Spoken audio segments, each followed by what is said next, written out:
Hugh, can you hear me? Is everybody connected? Yes, we can hear you. Yeah, I believe everybody's on. Is everybody on? Okay. Okay.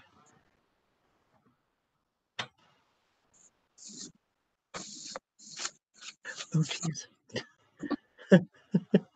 Okay, I'm going to, it is 5:31, so I'm going to call this special board meeting of the Spooner Board of Education to order. Can I have a roll call vote, please? Or roll call, please, Caitlin?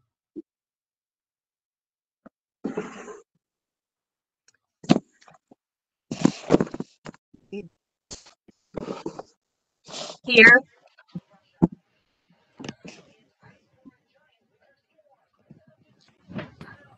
Here.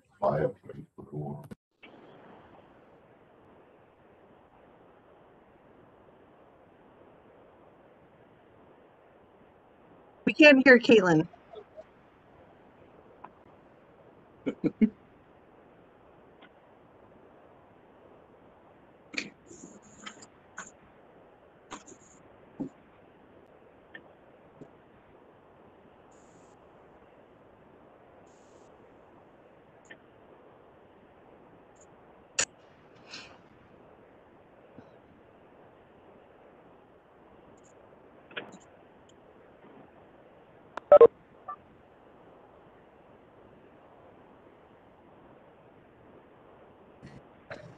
Doing a quick signal test here. Are you all able to hear me okay? Yes, I can hear. Move Caitlin back here with me then. Okay, great. Thank you. And then just to remind everybody, if you're not speaking, to please mute your microphone, please. Okay, can we start over with a roll call, Caitlin? Sure. Megan Benson-Murrow. Present. Kate McKinney. I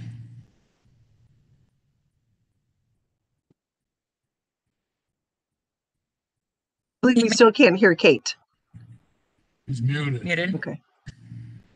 Okay. Bill Jepson. I'm here. Nathaniel Melton. Where'd it go?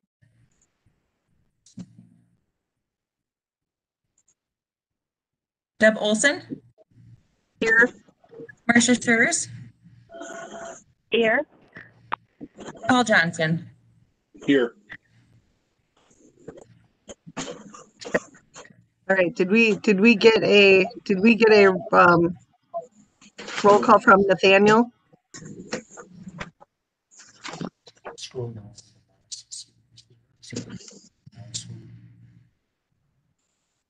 That's him. Okay, Mr. Melton must not be connected at this time. All right. I'm going to move on to item C, approval of the agenda as written. Can I have a motion to approve the agenda as written, please? I'll make that motion. And a second? I'll second. All those in favor? Aye. Aye.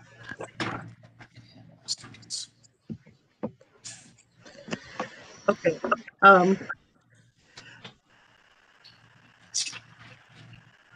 Item A, community comments will be suspended for this special meeting per policy number 016.3. Public comments at a board meeting for the virtual format. For information on submitting a comment via email, please visit the COVID-19 information page on the school district website. And then we'll be moving on to item number 3, which is discussion and action items. And this is item A, consider student attendance level for December 21st and 22nd of 2020. Okay, may I have a motion to consider the attendance level for December 21st and 22nd, 2020? That will be, well, it will be virtual, right? I need a motion, and then we will in a second, and then we will discuss. This is Marcia. I'll make the motion. Okay, and a second?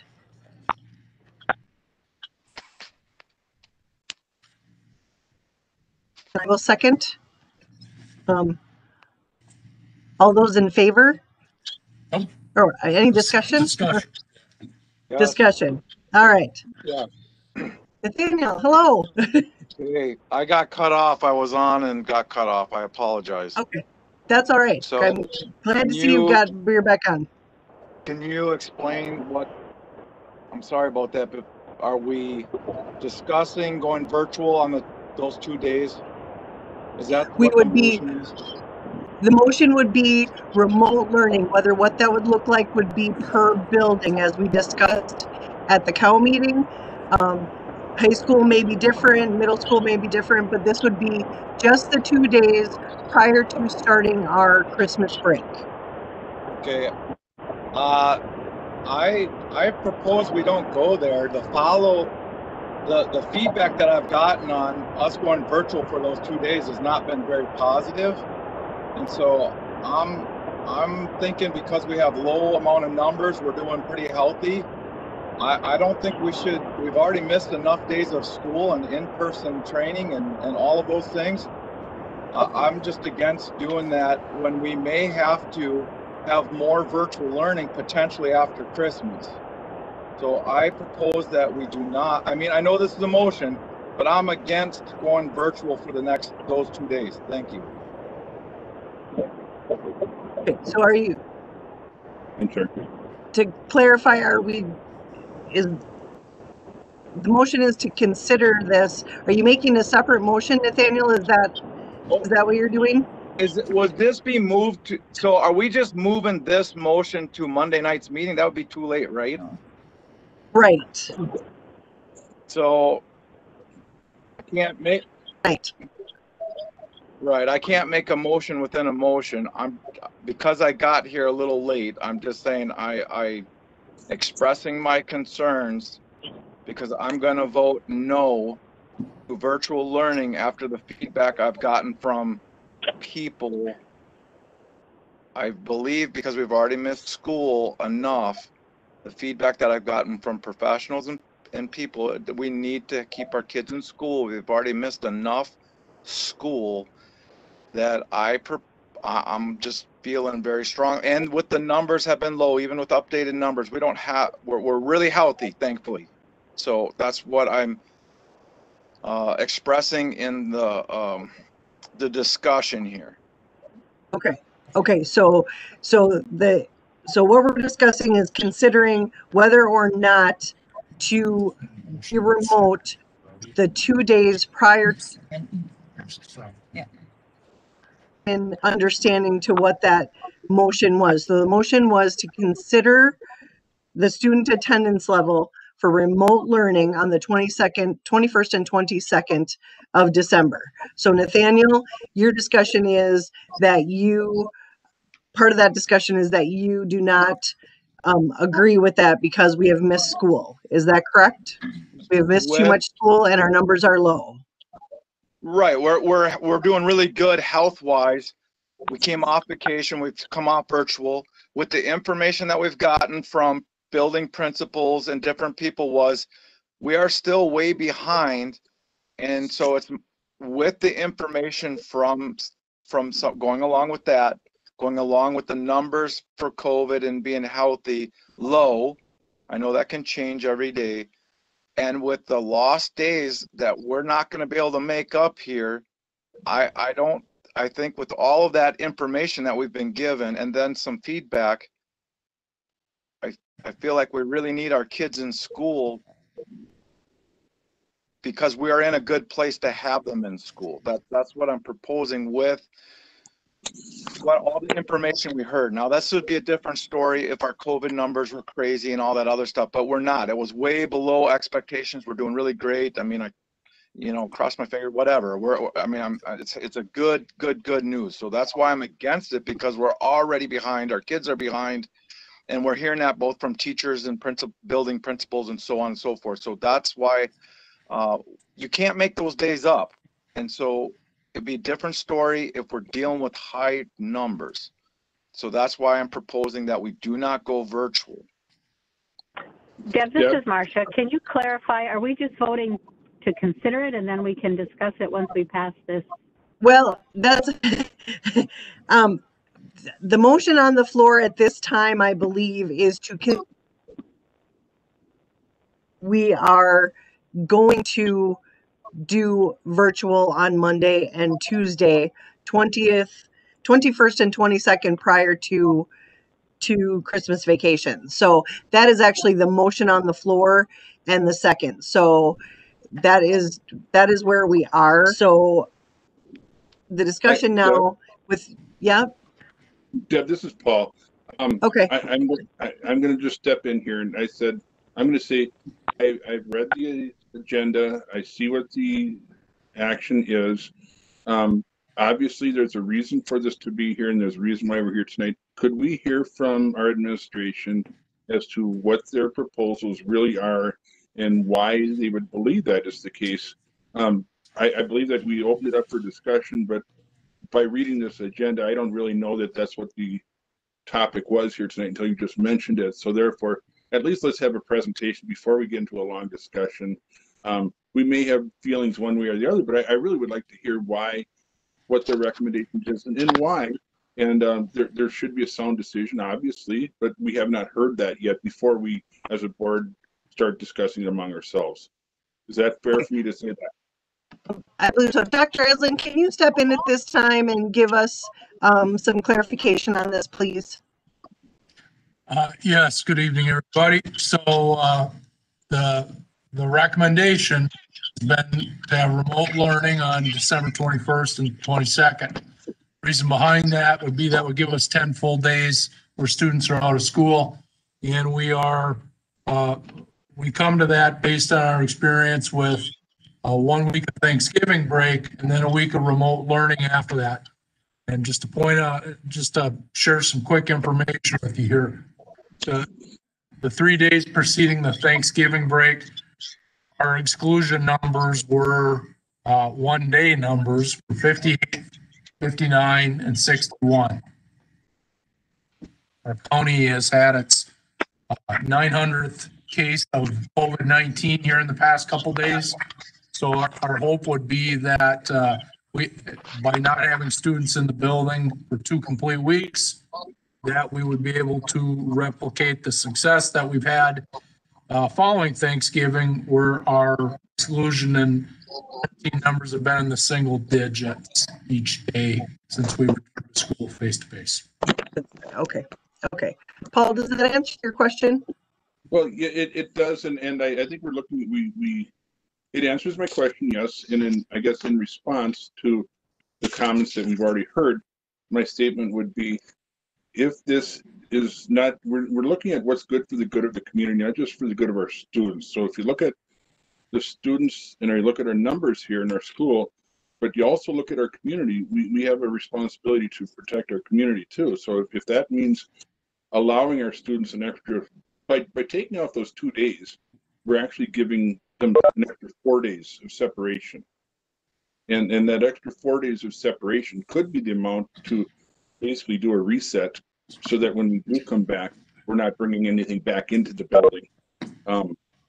So I think that it's important to look at it that way too, is that it's a 2 day, just because we're taking 2 days off and doing remote for 2 days, we're actually giving our building and our students a 4 day break, in addition to what their normal vacation would have been, which could be a reset for our community to really slow this down in January when we do come back.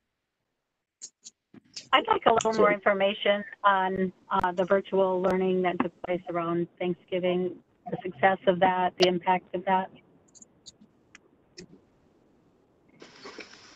Do we have like attendance data, participation data? Do we have any of that information per building? I think So your principals are on this call as well, so. Are they? Okay, can I call? And I'd like to start then, if Mr. Schurz, can you give us some of that information that Marcia is asking, that Mrs. Schurz is asking for, please? If I heard her correct, can you hear me? Yep, we can hear you. If I heard her correct, when we came back, when we came back, our numbers were significantly down. And again, what we struggled with at the high school was when we'd have somebody that either had COVID or was a close contact, it would affect anywhere from 20 to 40 students. So when we were on break, when somebody got COVID or there were no close contacts. So our numbers were significantly down as a result of that. So yeah, I am not a scientist. I can't tell you exactly what happened there. There was a significant reduction.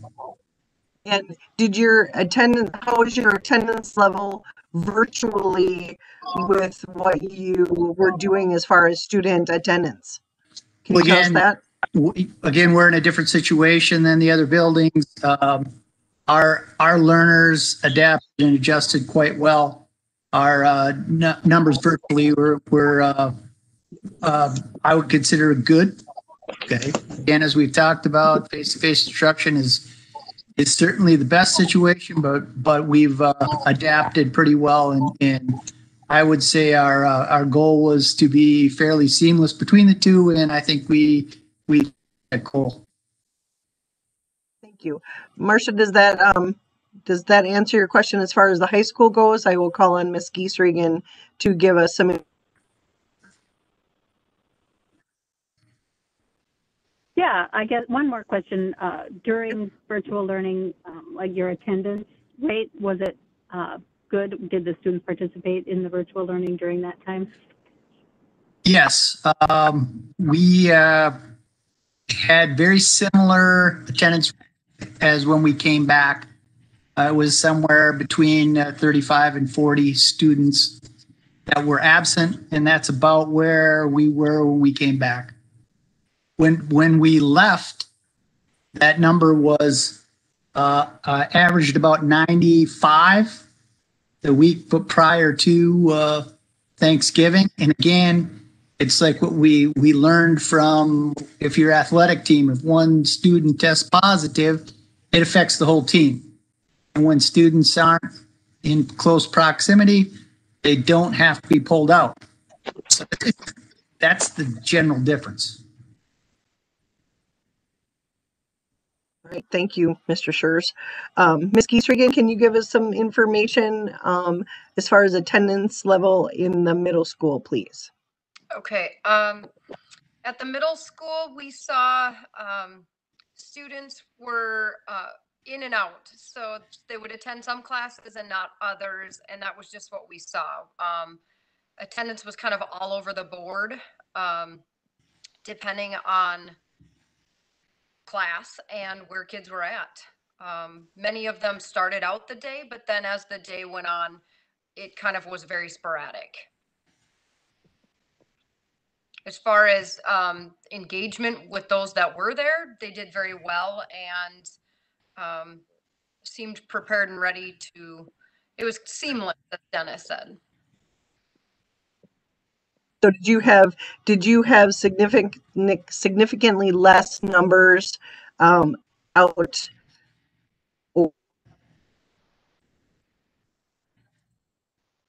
per or versus having them in class?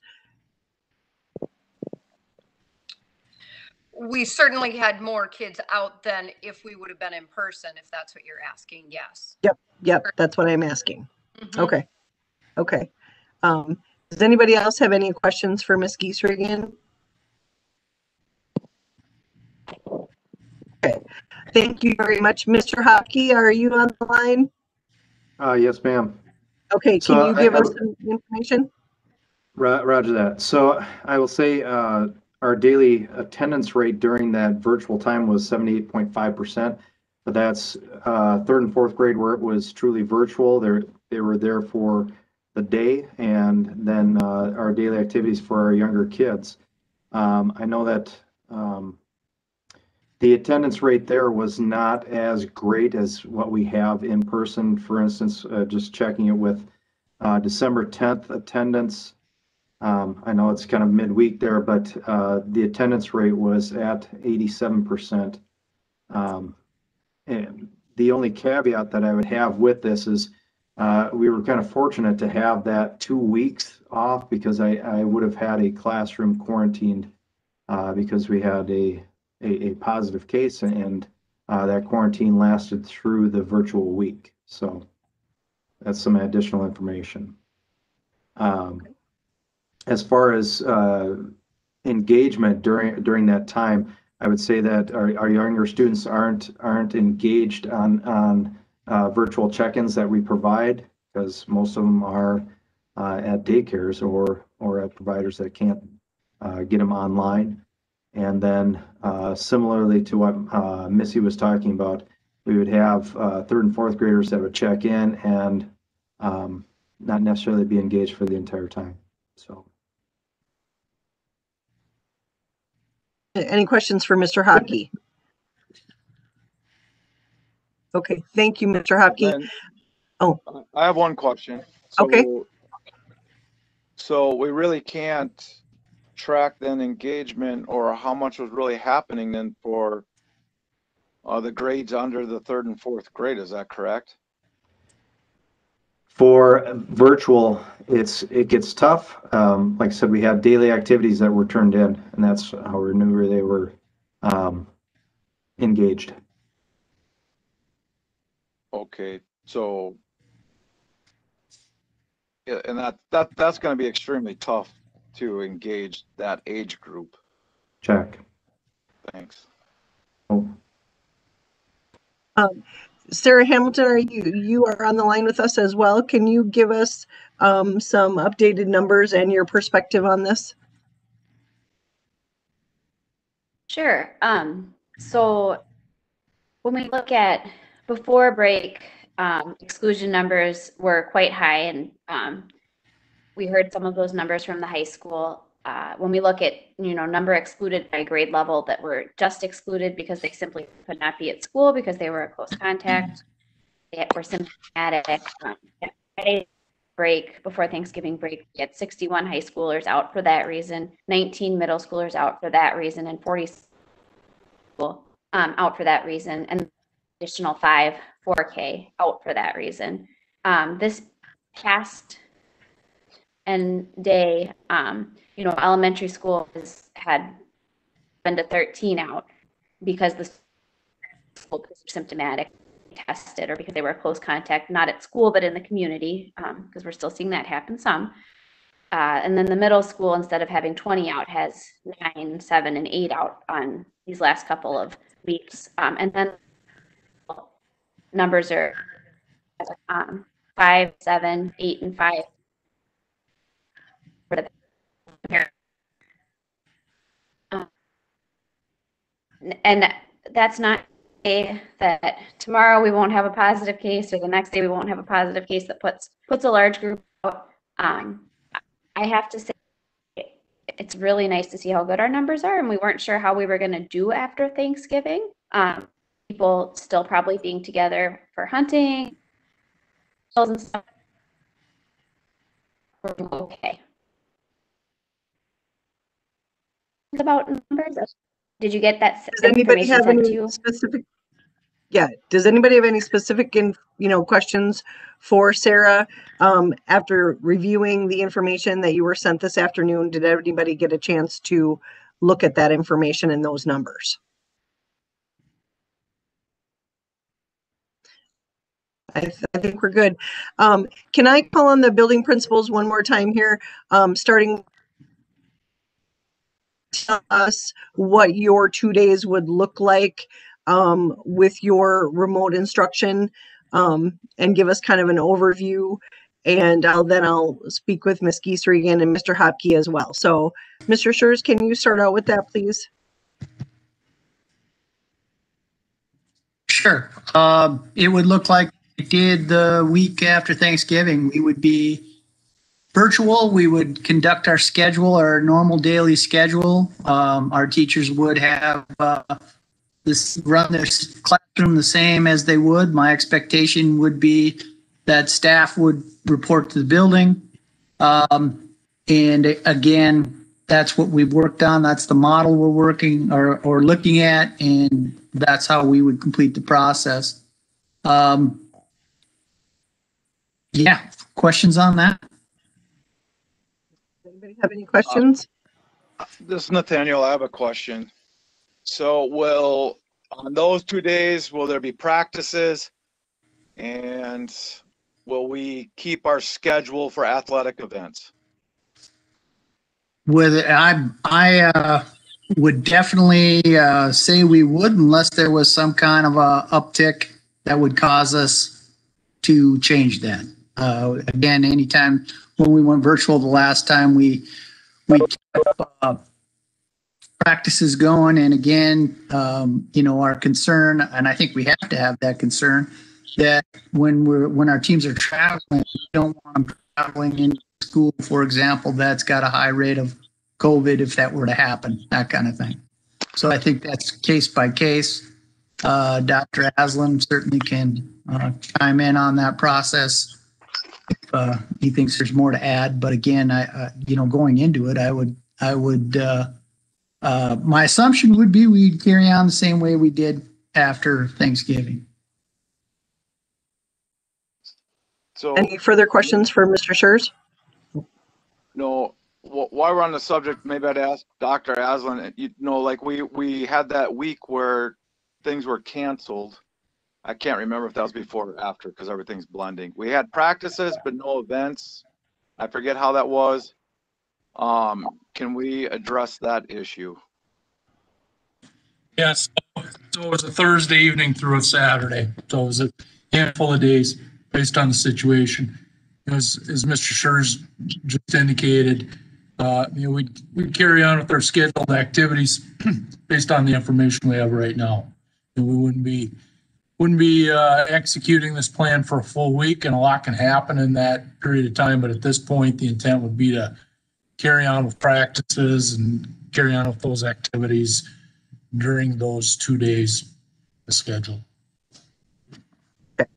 All right. Ms. Gieser, can you give us an overview?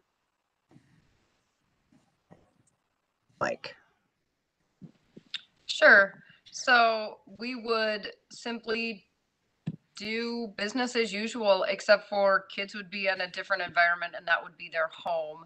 So essentially, they would follow the bell schedule as normal, logging in at the start of the period, getting their core content, and interacting with their teacher and their peers, doing their work during that time frame.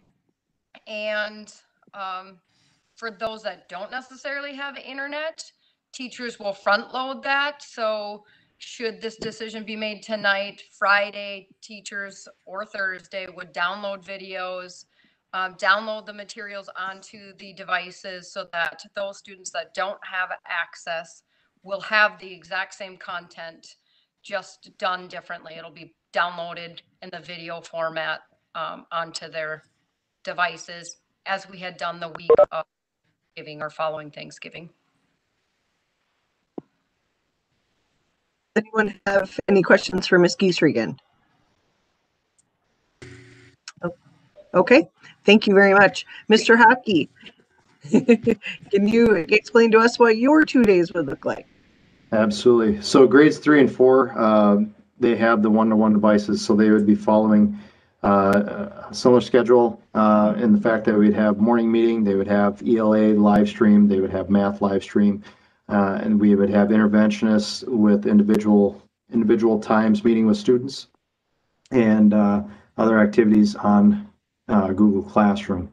As far as our 4K through second grade, there's going to be a lot of hands-on activities, very similar to what we've been doing. We do have a check-in time for each grade level for students to check in, do their morning meeting, ask questions, get guidance on instruction for the day. And it's also a time for parents and students to ask questions or interact with the teacher. All right, does anybody have any questions for Mr. Hockey? Okay, all right. So at this point, trying to figure out where we are at the motion. So I think at this point there is a motion on the floor to discuss this, which is what we have done. Does anybody have any further questions for any of the admin team or Sarah Hamilton or Dr. Aslan at this time? Okay. Caitlin, can you reread the motion to us so we know where we're at here? Sure. Motion to consider the student attendance level for remote learning for December 21st and 22nd. And we had a second, and we are in that discussion mode at this time. Correct. Yes. All right. Does anyone have a different motion? Or I don't. Dr. Aslan, can you explain to us what we need to do here? I'm so sorry. Yeah, you need to call the question now. You have a motion as a second. You've had an extensive period of discussion. And I know that you just had asked if anybody else had any questions or any other discussion items. If nobody does, then I would encourage you to call the question that's on the floor. Okay, so call for a vote. Is that what you're asking? Correct.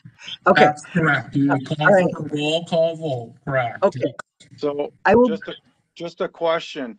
Okay. The motion is to consider it. It's not to enact it. So a consideration is basically a discussion, if I'm not correct, if the usage of the word, correct?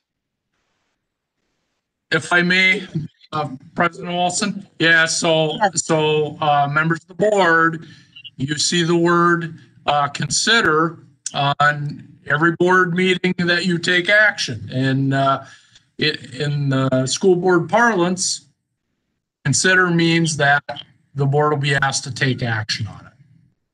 All right, thank you for the clarification. Yes, you're welcome. Okay, so at this time, I am going to call for a roll call vote to have or consider remote learning for December 21st and 22nd, 2020. We have a motion and a second on the floor. So Caitlin, can you do the roll call vote, please? Sure. Megan Benson Moreau. Yes. Michelle Jepson. No. Kate McKinney.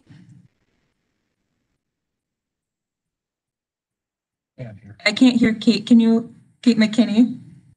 I cannot hear you, Kate. No. Okay. No. Kate is a no. Okay. Nathaniel Melton. No. Deb Olson. Yes. Marcia Schurz.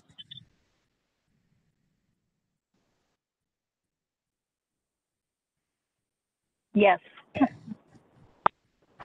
Paul Johnson, Yes. motion passes.